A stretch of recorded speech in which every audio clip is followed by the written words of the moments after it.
You own or work for a local business and you want it visible in search results. You try to understand how it all works, but there's so much information and some of it feels like rocket science. Does this sound like you?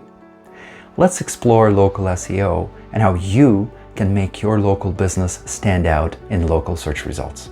Local SEO refers to optimizing your online business listings and your website to show for keywords with local search intent. Let's unpack that. What's a business listing? Both Google and Bing offer local businesses a free business listing. For example, Google has Google Business Profile and Bing has Bing Places for Business. In order to show on the map, you first need to create a business listing. Second, you need to optimize that. Where does your listing appear? Your listing shows on Google Maps, both in app and on desktop. It shows in Google Local Pack, those results by the map, and it shows in organic results. Bing has similar placement options. So what does local intent mean? A search engine shows local results or map results when it recognizes that what the user is searching for is local in nature.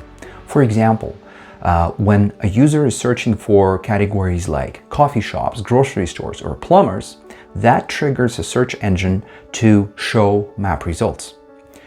Accompanying terms like near me or nearby also trigger local results. Now that you have a better understanding of what local SEO is, where the results show, and what the local search intent is, these are 5 things you need to improve to make your local business listing stand out in search results. Create and optimize your business listing. Optimize your website pages for local relevancy.